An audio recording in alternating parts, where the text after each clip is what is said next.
Edukasi remaja putri tentang dismenor nyeri haid.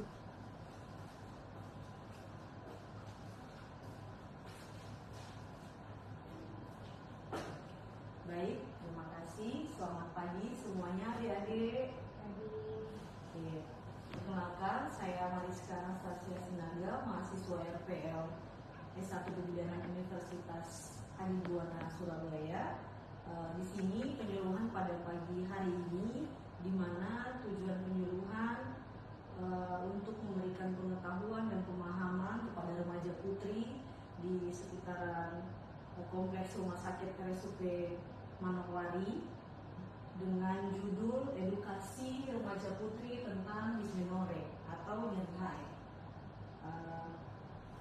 Pada pagi hari ini, izinkan saya untuk menyampaikan beberapa materi terkait dismenore. Untuk materi dismenore, kita pertama tahu bahwa dismenore ini pengertiannya adalah dismenore atau nyeri haid adalah gejala umum yang sering membuat wanita muda mencari konsultasi medis. Meskipun frekuensinya tinggi, patogenesisnya belum sepenuhnya terpecahkan, ini adalah gejala bukan penyakit, namun nyeri yang parah memerlukan penanganan medis. Kemudian intensitas nyeri haid itu ada nyeri ringan dan nyeri berat. Nyeri ringan dapat diatasi dengan analgesik ringan atau tanpa pengobatan. Kemudian ada nyeri berat. Nyeri beratnya itu disertai mual, muntah, diare, pusing, sakit kepala, bahkan pingsan. Memerlukan pemeriksaan dokter dalam waktu segera. Kemudian dampak dismenore atau nyeri haid, durasi nyerinya itu berlangsung 1-3 hari setiap bulan. Dapat mengganggu aktivitas harian. Kemudian ketidakhadiran nyeri haidnya mencapai 25% pada remaja putri di sekolah. Kemudian dampak berikut keterbatasan aktivitas. Lebih dari 50% wanita terpengaruh, 10% tidak mampu beraktivitas. Kemudian klasifikasi dismenore adalah dismenore primer, nyeri haid tanpa kelainan genital yang nyata, terjadi setelah menses atau haid pertama, biasanya setelah 12 bulan atau lebih. Nyeri kejang di perut bawah menyebar ke pinggang dan paha, disertai mual, muntah, sakit kepala, diare, iritabilitas. Kemudian meningkat pada usia 25 tahun, berkurang setelah 30-35 tahun. Patofisiologi dismenore primer itu dari hormon prostaglandin F2 alfa itu menyebabkan ketidakseimbangan dari sel endometrium. Kemudian kontraksi uterusnya, prostaglandin alfanya menyebabkan kontraksi miometrium dan vasokonstriksi. Kemudian iskemia uterus, penurunan suplai darah ke rahim akibat kontraksi. Faktor tingkah laku dan psikologis juga berperan jika pengobatan medis gagal. Kemudian penyebab nyeri haid. Penyebab nyeri haid itu ada 5, di mana yang pertama adalah faktor kejiwaan, gadis yang tidak stabil emosionalnya dan kurang informasi tentang haid. Kemudian faktor konstitusi, di mana terjadinya anemia, penyakit menahun, dan kondisi lain yang menurunkan ketahanan nyeri. Kemudian yang ketiga ada obstruksi kanalis cervicalis, di mana stenosis atau mioma submucosum dapat menyebabkan kontraksi uterus keras. Yang keempat, faktor endokrin, di mana kontraksi uterus berlebihan karena prostaglandin F2 yang diproduksi endometrium. Kelima, faktor alergi, di mana asosiasi dengan urtikaria, migrain, atau asma bronkial.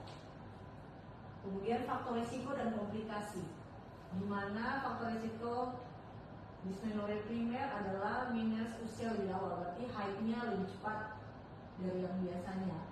Kemudian belum pernah hamil dan melahirkan, lama menstruasi lebih dari normal.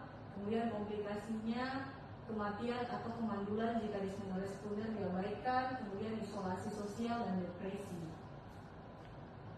Terus penanganan nyeri haid ada 5, di mana penanganan nyeri haid ini harus ada penerangan atau nasihat, di mana dijelaskan bahwa dismenore tidak berbahaya, diskusikan gaya hidup, istirahat, olahraga, dan psikoterapi. Kemudian ada pengobatan analgesik, berikan obat pereda nyeri seperti paracetamol, acetaminophen atau obat paten lainnya. Kemudian terapi hormonal menentang ovulasi dengan pil kontrasepsi kombinasi untuk mengurangi nyeri, ini harus dalam pengawasan dokter. Kemudian obat antiprostaglandin, indomethacin, ibuprofen, naproxen efektif jika diberikan 1-3 hari sebelum haid, itu juga dalam pengawasan dokter. Kemudian yang kelima, dilatasi kanal cervicalis memudahkan pengeluaran darah haid, pneumotomi, pascal, dan ovarial sebagai tindakan terakhir. Kemudian pencegahan nyeri haid, supaya untuk adik-adik di sekitaran kompleks rumah sakit, pencegahan nyeri haid itu ada 5. Di antaranya adalah hindari stres, hidup tenang, bersyukur dan ikhlas, pola makan sehat, di mana gizi memadai, hindari makanan asam, pedas menjelang haid, istirahat yang cukup 6-8 jam sehari, hindari kelelahan berlebihan, minum susu tinggi kalsium, kemudian suplemen kalsium juga sesuai dengan anjuran dokter. Yang terakhir adalah olahraga teratur 30 menit setiap hari untuk melancarkan aliran darah. Kemudian tips menangani nyeri haid, di mana yang pertama itu bisa dilakukan dengan berendam air hangat dengan garam mandi atau minyak esensial untuk relaksasi. Kemudian pijatan aromaterapi, pijatan ringan di perut bawah untuk mengurangi nyeri. Kemudian hiburan, di mana remaja-remaja putri di sini bisa mendengarkan musik, membaca buku atau menonton film. Yang paling penting, hindari alkohol, rokok, kopi, coklat, dan makanan dingin berlebihan. Konsumsi vitamin E, B6, dan minyak ikan. Gunakan kompres hangat di perut dan di punggung bagian bawah. Sekian pemaparan materi dari saya. Kita masuk di bagian sesi tanya jawab. Kira-kira adik-adik di sini jika ada yang ingin ditanyakan, boleh ditanyakan. Jika ada pertanyaan, saya persilahkan. Oke, boleh adik. Dengan adik siapa namanya? Perkenalkan, Kak, nama saya Ayu. Iya. Saya mau bertanya dari pertanyaan. Iya. Yang pertama, mengapa nyeri haid dapat mengganggu aktivitas putri di sekolah, remaja putri di sekolah? Oke. Terus yang kedua itu, apa saja cara yang bisa dilakukan remaja putri untuk mengurangi nyeri haid? Oke. Ada lagi? Sudah? Oke, pertanyaannya saya tampung ya. Oke. Di sini pertanyaan dari Andi Ayu mengenai kenapa nyeri haid atau dysmenorrhea bisa mengganggu aktivitas adik-adik sekalian di sekolah. Karena nyeri haid yang dapat menyebabkan rasa sakit di bagian bawah perut itu kadang-kadang membuat adik-adik semua itu merasa mual, merasa pusing, muntah, hingga lemas. Nah, kondisi ini membuat adik-adik sekalian di sekolah itu susah berkonsentrasi saat belajar, merasa tidak nyaman duduk lama di kelas, bahkan ada yang harus izin sekolah, tidak masuk untuk ikut belajar. Nah, jika nyeri yang terlalu berat dan tidak tertangani dengan baik, aktivitas ini bisa terganggu dalam kehidupan sehari-hari adik-adik di dalam sekolah. Nah, bisa paham adik Ayu? Oke. Nah, ada lagi? Nah, kalau memang tidak ada, saya jawab yang pertanyaan kedua juga dari adik Ayu. Bagaimana cara sederhana supaya adik-adik di sekolah atau di rumah pada saat datang bulan atau saat menstruasi untuk mengurangi nyeri haidnya? Caranya adalah ada beberapa cara sederhana yang dapat dilakukan. Paling penting itu istirahat yang cukup. Istirahat yang cukup, kemudian kompres perut dengan air hangat, terus lakukan olahraga ringan seperti kita mau stretching atau jalan santai. Terus kemudian yang paling penting, hindari stres. Hindari stres itu harus harus